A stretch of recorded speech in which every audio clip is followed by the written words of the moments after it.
មានបងឡាគាត់ខលមកផងឆាតមកផងមកសួរខ្ញុំថាបាយឆានៅក្នុងវីដេអូនេះផងហើយបាយឆានេះគឺខ្ញុំធ្វើដោយផ្ទាល់ដៃខ្លួនឯងបងប្អូនទាំងគ្នាហើយបាយឆាគាត់មានប្រវត្តិធ្វើទេបងប្អូនទាំងគ្នាហើយពីមុនក៏ខ្ញុំធ្លាប់ចេញវីដេអូបាយឆាភាសាតែខ្ញុំចង់បញ្ជាក់ប្រាប់បងប្អូនទាំងគ្នាទៀតបាយឆាគាត់អត់ដុតខ្ទះឲ្យក្តៅមកហើយចាក់ខ្លាញ់នេះខ្លាញ់ខ្ញុំបងខ្ទឹមហើយបងប្អូនខ្ញុំមិនប្រើខ្ទឹមទេហើយចាក់ពងមន់ចូល2គ្រាប់មកហើយ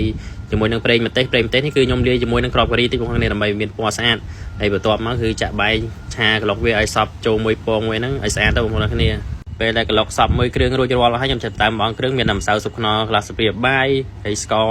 បន្តិចដែរបងប្អូនគ្នាហើយប៊ីចេងមួយចុងស្ព្រាបាយហើយជាមួយនឹងអំបិលបន្តិចបានបងប្អូនគ្នាមិនច្រើនពេកទេហើយម្រេចមួយចុងស្ព្រាដែរបងប្អូនគ្នាតែប៉ុណ្្នឹងគឺរួចរាល់ហើយឆាក្លុកវាឲ្យសប់គ្រឿងចូលជាតិគ្នាឲ្យហើយចាំ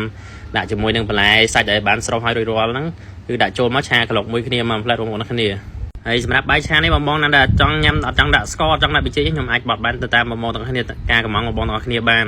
ហើយបន្ទាប់មកគឺខ្ញុំបន្ថែមជាមួយនឹងស្លឹកខ្ទឹមបន្តិចឆាបើកភ្លើងក្លុកវាទៅឲ្យវាមានក្លិនឈ្ងុយស្លឹកខ្ទឹមហើយបន្ទាប់មកគឺពេលដែលចូលសប់មួយស្លឹកខ្ទឹមហើយគឺខ្ញុំចាប់ដើមចាក់ទឹកស៊ីអ៊ីវខ្ញុំចាក់លើបាយបងប្អូនគ្នាខ្ញុំចាក់នៅលើខ្ទះដើម្បីឲ្យវាមានក្លិនឈ្ងុយពីទឹកស៊ីអ៊ីវហើយពេលចាក់ចឹងហើយក៏ដាក់បាយចូលប្រអប់ក៏បើកប្រអប់មកក៏មានក្លិនឈ្ងុយដែរបងប្អូនទាំងគ្នាហើយបាយឆាបងប្អូននេះអត់មានអៀចហើយក៏អត់មានរលើបរលោងសិតតែខ្លាញ់សិតតែអីបងប្អូនទាំងគ្នាហើយប្រភេទអង្គដែលបងប្អូនខ្ញុំមកឆាបាយនេះគឺអង្គផ្កាម្លិះបងប្អូនទាំងគ្នាហើយបាយឆានេះបងគ្រឿងតែប៉ុណ្្នឹងបងប្អូនទាំងគ្នាអាចញ៉ាំជាមួយនឹងទឹកស៊ីអ៊ីវអែតជាមួយនឹងទឹកត្រីបុកអីតិចគឺធានាថារសជាតិឲ្យឆ្ងាញ់បងប្អូនទាំងគ្នាហើយបាយឆាបងប្អូននេះភាគច្រើនក្មេងៗចូលចិត្តបងប្អូនទាំងគ្នាព្រោះបងប្អូនលាយមានបន្លែពោតការ៉ុតអីចឹងទៅគាត់ចូលចិត្ត